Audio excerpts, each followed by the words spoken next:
Good morning dear students. SSC class 9 के biology के second lesson में आप सभी का स्वागत है। एनर्जी फ्लो इन इकोसिस्टम, इसका मतलब है कि कंटिन्यूसली फ्लो होती रहती है। हमने एक कॉन्सेप्ट पढ़ा था ना, energy can neither be created nor be destroyed, it can only transfer from one body to another body. अब एनर्जी अगर क्रिएट नहीं होती, डिस्ट्रॉय नहीं होती, सिर्फ ट्रांसफ़र होती है। तो किस तरीके से एनर्जी ट्रांसफ़र होती है, हम कह सकते हैं कि कैसे हम एनर्जी को ट्रांसफ़र करते हैं। सबसे पहले हम डिस्कस करते हैं आपके फर्स्ट टॉपिक इकोसिस्टम। इकोसिस्टम क्या होता है? इकोसिस्टम वो सिस्टम होता है जिसमें लिविंग और नॉन लिविंग दोनों एक दूसरे की रिक्वायरमेंट्स को पूरी करके और सरवाइव करते हैं। नेक्स्ट हमारा देखिए क्या topic, what are the different types of ecosystem. Ecosystem के डिफरेंट टाइप्स क्या होते हैं? इकोसिस्टम के एक्चुअल में बहुत टाइप्स होते हैं, जैसे कि जो भी एनिमल्स है, जो भी प्लांट्स ओशन में रहते हैं, वो ऐसा नहीं होता है ना कि ओशन में बॉर्न हुए, जब उनकी डेथ होती है तो उसको ला करके लैंड पे बरी करते हैं। वो वहीं पे बॉर्न होते हैं, वहीं ग्रो होते हैं और वहीं उनकी डेथ भी होती है। तो इस तरीके से इकोसिस्टम डिफरेंट तरीके के होते हैं। Ocean ecosystem, pond ecosystem, lake ecosystem, land ecosystem, territorial ecosystem. तो इस तरीके से डिफरेंट टाइप के इकोसिस्टम होते हैं। ये इकोसिस्टम के बारे में आपने क्लास 9 में भी चीज़ों को एलिब्रेट करके समझा होगा।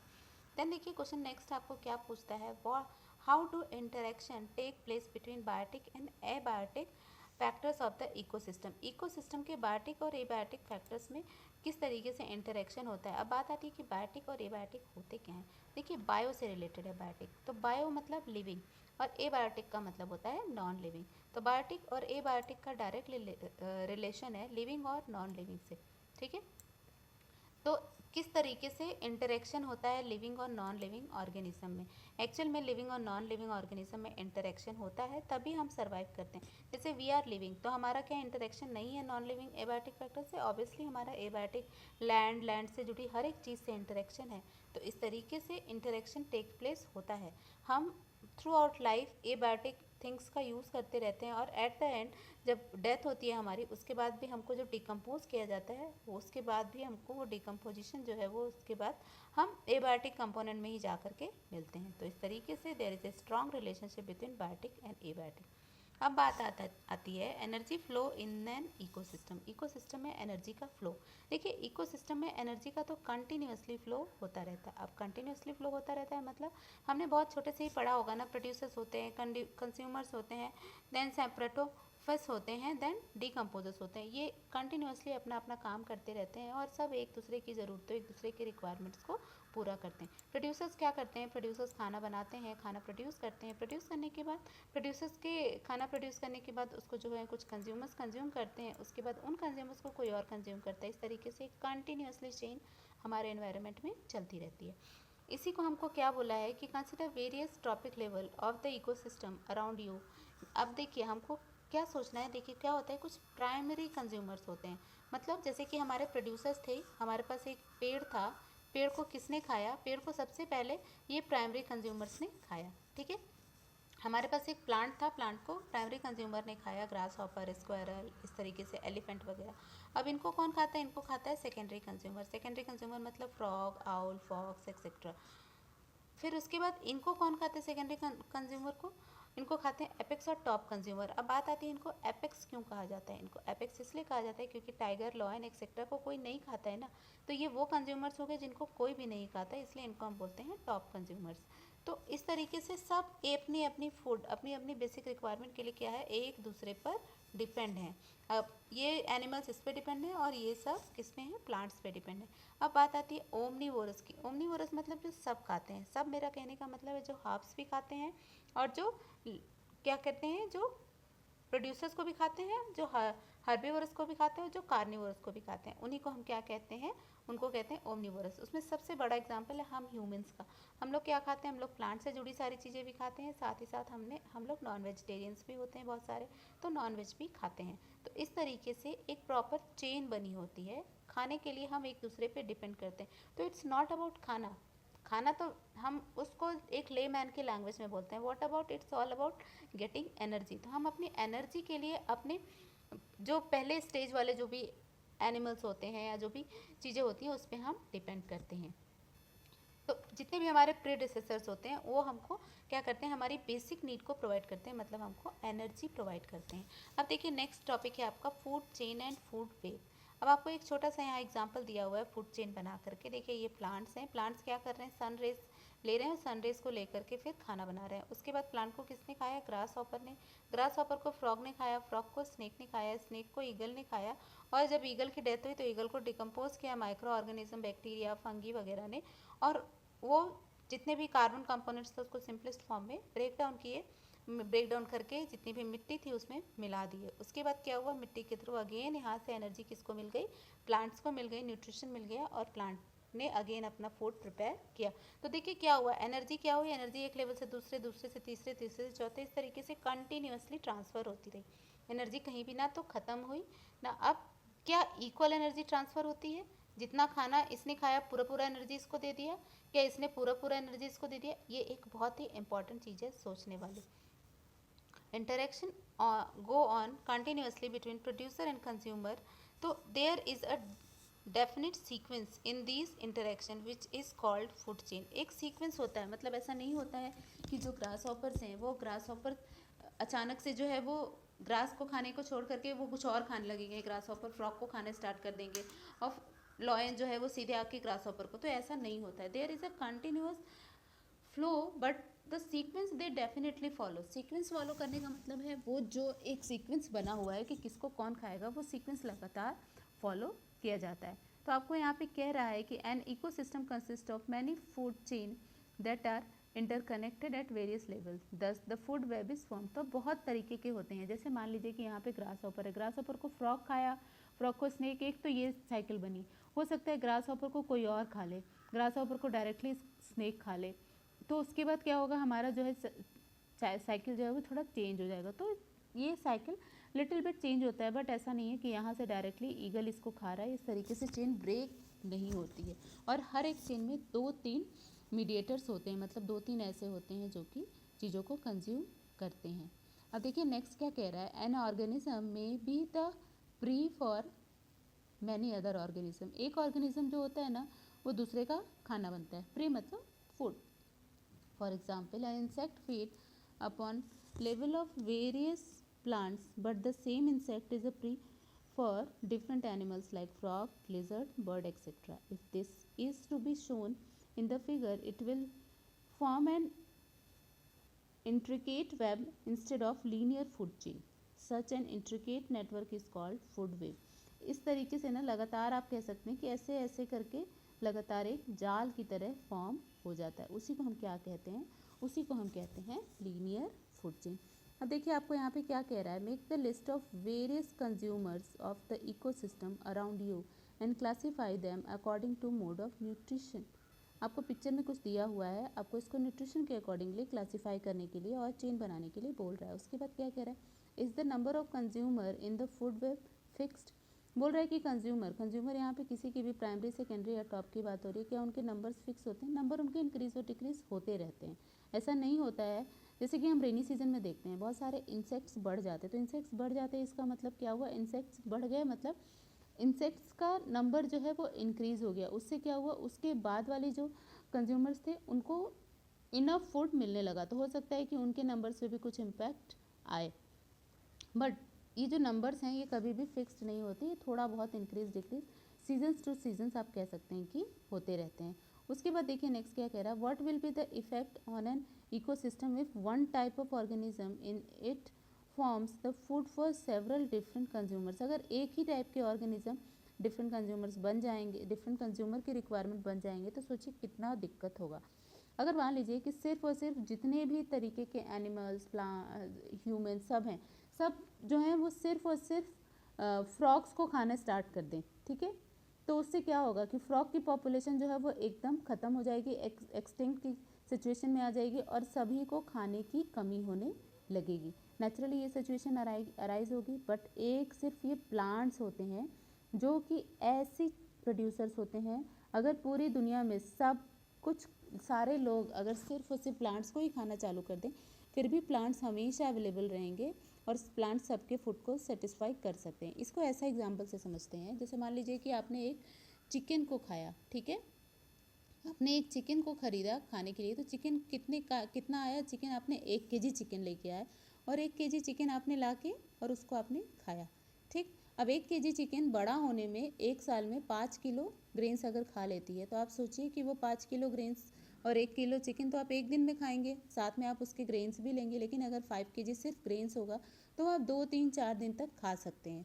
तो इस तरीके से आप ये कह सकते हैं कि जो हमारे जो प्राइमरी प्रोड्यूसर, जो कह सकते हैं प्लांट्स, जो कि मेन प्रोड्यूसर है, वो सिर्फ उसी पे अगर पूरा सब कुछ डिपेंड हो जाए, स्टिल प्लांट्स कैन फीड। और प्लांट कभी भी ऐसे नहीं होगा कि ख़त्म हो जाएगा और लोगों को खाना नहीं होगा। बट अदर देन प्लांट, अगर कोई और कंज्यूमर की पॉपुलेशन पे पूरा सब कुछ डिपेंड हुआ तो उस केस में सर्वाइवल डिफ़िकल्ट हो जाएगा। वाई इज़ बैलेंस और equilibrium necessary in the food web. Balance और इक्विलिब्रियम इसलिए नेसेसरी है जिससे कि सबके जो प्रेडिसेसर और सबके जो सक्सेसर हैं, उनकी जो भी रिक्वायरमेंट्स हैं, वो जितनी रिक्वायरमेंट है उतनी और उस टाइम पे मिलती रहे। इसीलिए इकोसिस्टम में बैलेंस जरूरी है। अब देखिए नेक्स्ट टॉपिक क्या कहता है, the energy pyramid. Energy pyramid मतलब क्या है, उसको ट्रॉपिक लेवल बोला है। Each level in the food chain is called the trophic level. A trophic level is the step at which an organism obtain its food in the food chain. ठीक है, the amount and the matter of energy gradually decreases from producer to the lowest level to the top consumer and at the highest level. आप देख रहे होंगे कि ये pyramid में क्या है, यहाँ पे प्लांट्स हैं, प्लांट्स जो हैं प्रोड्यूसर हैं, उसके बाद धीरे धीरे जिस तरीके से हम first second third trophic level पे जा रहे हैं उस तरीके से एनर्जी कम होती जा रही है।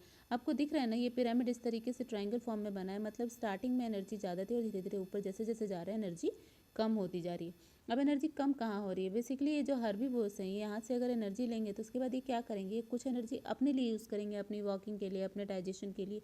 उसके बाद जो बचेगी एनर्जी वो ये इनको कार्निवोर्स को ट्रांसफ़र कर देते हैं। फिर कार्निवोर्स भी कुछ एनर्जी अपने लिए यूटिलाइज करते हैं और जो बचती है एनर्जी वो ओमनीवोर्स को ट्रांसफ़र कर देते हैं। तो इस तरीके से धीरे धीरे एनर्जी भी आगे जिस तरीके से नेक्स्ट स्टेप पे जाती है वैसे वैसे कम होती जाती है। देखिए यहाँ पे एक और चीज़ आपको इंपॉर्टेंट दी हुई है, इसमें से कुछ फिल इन द ब्लैंक्स में चीज़ें आती हैं, इसलिए इसको भी डिस्कस कर लेते हैं। Lindeman in 1942 study the food chain and the energy flow through it. Charles Elton, a British scientist, first proposed the concept ecological pyramid in 1927. After this study, tundra ecosystem of the Bear Island in England. Hence, this pyramid is also called as Eltonian pyramid. ठीक है, एल्टोनियन pyramid बोलते हैं इस pyramid को। किस पे इन्होंने research किया था, चार्ली एल्टन ने किया था। इन्होंने टुंड्रा इकोसिस्टम जो कि बियर आइलैंड है उस पे ही इनका पूरा रिसर्च था और उसकी फूड वेव को इन्होंने प्रेजेंट किया था। देखिए नेक्स्ट पेज में आपको क्या कह रहा है, what happen to the energy during its transfer from producer to apex consumer. जब प्रोड्यूसर से एपेक्स कंज्यूमर में एनर्जी ट्रांसफ़र होती है तो क्या होती है, एनर्जी थोड़ी कम हो जाती है। Does it remain trap in the apex consumer. क्या एपेक्स कंज्यूमर में वो ट्रैप रहती है, नहीं। नेचुरली एपेक्स कंज्यूमर अपने लिए यूटिलाइज करता है और जब तक उसकी डेथ होती है ऐसा नहीं है, एनर्जी उसके में जितनी थी उतनी इकट्ठा रहती है। देखिए हम पूरी ज़िंदगी खाते हैं तो क्या हम जो रोज़ खाते हैं खाने के बाद वो एनर्जी को कहीं स्टोर करके रखते हैं और जब हम मरते हैं तो वो डिकम्पोजर को देते हैं, नहीं, ऐसा नहीं होता। हम क्या करते हैं, कंटिन्यूसली एनर्जी को अपने लिए यूज़ करते हैं, बोलने में, चलने में, खाने में, खेलने में। कुछ नहीं तो हमारे पास जितने भी हमारे डाइजेस्टिव, रेस्पिरेटरी सिस्टम, ये सारे सिस्टम्स हैं, ये भी एनर्जी को यूज़ करते हैं फॉर देयर वर्किंग। तो कंटिन्यूसली एनर्जी यूज़ होती रहती है। What will happen if the energy remain trapped in the body of apex consumer even after death? आप सोचिए अगर एपेक्स कंज्यूमर में डेथ के बाद भी एनर्जी रहती तो क्या होता है, एनर्जी रहती तो बॉडी हिलती रहती तो क्या हम उसको डेड डिक्लेयर कर सकते थे, नहीं कर सकते थे। What will happen if there were no decomposers. अगर डिकम्पोजर्स नहीं होता तो क्या होता, डिकम्पोजर्स मतलब माइक्रोवेव्स या फंगीज, अगर ये नहीं होते तो ऑल ओवर पूरी जगह हमको सिर्फ और सिर्फ डेड बॉडी दिखती। सोचिए एक दिन में कितनी सारी डेथ होती है, एनिमल्स की, ह्यूमन की, बहुत सारी चीज़ों की। अगर डिकम्पोजर्स नहीं होते तो वो सारी bodies still as it is पड़ी होती और सर्वाइवल एक्चुअल में एक टफ टास्क होता। चलिए नेक्स्ट डिस्कस कर लेते हैं। So the energy transfer that takes place in each trophic level, there are different level of energy exchange in a food chain. The initial quantity of energy goes decreases at every level of energy exchange. Similarly number of organism also. मतलब क्या बोल रहा है कि quantity of energy इधर से इधर तक डिक्रीज हो रही है, तो उस तरीके से क्या हो रहा है कि नंबर ऑफ जो हमारे ऑर्गेनिज्म है वो भी हमारे डिक्रीज होते जा रहे हैं। उसी को हम क्या कहते हैं, पिरामिड ऑफ एनर्जी। देखिए यहाँ पे 10,000 कैल था, देन 1000 हुआ, 100 हुआ और यहाँ पे 10 कैल आ गए। तो इस तरीके से क्या हुआ, एनर्जी जो है वो डिक्रीज हुई। After the death of an apex consumer their energy become available to the decomposers. उसकी एनर्जी किसके पास, किसके लिए बचती है, डिकम्पोजर्स के लिए। फंगी एंड माइक्रो ऑर्गेनिज्म जो कि डिकम्पोजिशन का काम करते हैं, वो बॉडीज़ पे वर्क करते हैं। उसके बाद क्या करते हैं कि आफ्टर वो ना बेसिकली जो कॉम्प्लेक्स कार्बन कंपाउंड होते हैं उनको ब्रेक डाउन करके सिंपलर कार्बन कंपाउंड में कन्वर्ट कर देते हैं। उससे क्या होता है कि उससे जो इतने भी हमारे एयर, वाटर, सॉइल, ये सारी चीज़ें हैं, इसमें उन कार्बन कंपाउंड्स को मिक्स होने में, एब्जॉर्ब करने में ईजी होता है और उसके थ्रू प्लांट्स जो हैं वो अपने लिए न्यूट्रिशन भी ले लेते हैं। You can now see that due to the food wave formed by the various mode of nutrition, energy and various nutrients circulate continuously in the ecosystem. हम देखते हैं ना कि हर एक चीज़ कंटिन्यूसली सर्कुलेट हो रही है। अब देखिए यहाँ इस पैराग्राफ में ना एक इंपॉर्टेंट चीज़ है, इसको आज डिस्कस कर लेते हैं, रेस्ट हम कल डिस्कस करेंगे। The sun is the most important source of energy in the ecosystem. सबसे पहले क्या होता है, जो हमारे प्लांट्स होते हैं, प्लांट्स कहाँ से लेते हैं एनर्जी, प्लांट्स तो हमारे सन से ही लेते हैं ना एनर्जी। तो सन जो है वो मेन सोर्स ऑफ एनर्जी है। Green plants ecosystem store some of solar energy in the form of food before reaching the decomposers. This energy is passes on from one tropic level to the next. Decomposers dissipate some amount of energy in the form of heat. However, no part of the energy even return to the sun. अब देखिए सबको तो कुछ ना कुछ मिलता है। हमने फूड चेन में देखा ना कि हर तरीके से एनर्जी फ्लो हुई और वापस फिर एनर्जी जो प्लांट ने ली थी वो प्लांट को मिल जाती है। बट सन को कुछ भी नहीं होती। मतलब ऐसा नहीं होता है कि हम प्लांट, हमारे पास जब डिकम्पोजर्स ने डिकम्पोज किया तो हम कुछ एनर्जी सन को रिटर्न करते हैं। तो सन को जब हम कुछ नहीं रिटर्न करते हैं, such passage of energy is referred to as one way transport. मतलब सन सिर्फ एनर्जी देता है, सन लेता नहीं है, तो इसलिए इसको हम वन वे ट्रांसपोर्ट कहते हैं। Why are number of tertiary consumers always less than those of other consumers. जो हमारे टेरिटरी कंज्यूमर्स हैं वो हमेशा कम होते हैं, या जिसको हम एपेक्स कंज्यूमर कहते हैं। क्यों कम होते हैं, अगर वो ज़्यादा होंगे तो ऑब्वियसली आगे वाली जो पॉपुलेशन होगी, जो उसका प्रीडिसेसर होगा, उसको भी ज़्यादा होना होगा, नहीं तो वो उनकी फूड की रिक्वायरमेंट को पूरा नहीं कर पाएंगे। तो इस तरीके से इकोसिस्टम में इम्बैलेंस फॉर्म हो जाएगा। इसलिए हमेशा जिस तरीके से हम लेवल बढ़ता जाता है उस तरीके से उसी रेशियो में हमारा जो है नंबर्स भी डिक्रीज होते जाते हैं। एक और इम्पॉर्टेंट देखने वाली बात यहाँ पे दी है, institute at work, Indian institute of ecology and environment Delhi was established in 1980. It involves mainly in research, training and arranging workshop and seminars. This institute has published International Encyclopedia of Ecology and Environment. तो ये आपको question आ सकता है fill in the blanks में कि कौन से institute ने encyclopedia of ecology and environment को प्रेजेंट किया था। तो आपको ये आंसर लिखना होगा, Indian institute of ecology and environment. साथ में ये है कहाँ पर और कब इस्टेब्लिश हुआ था, इससे भी क्वेश्चन आ सकता है। तो ये 2-3 पॉइंट्स इंपॉर्टेंट हैं जो कि आपको रिमेंबर करके रखने हैं। Fill in the blanks 1 marks में आ सकता है। चलिए वीडियो को यहीं स्टॉप करते हैं, नेक्स्ट वीडियो में ये लेसन को ख़त्म करेंगे। आई होप आपको कॉन्सेप्ट्स क्लियर हो रहा होगा। स्टिल अगर कोई भी डाउट है राइट इन कमेंट। तब तक के लिए take care, good bye, have a nice day.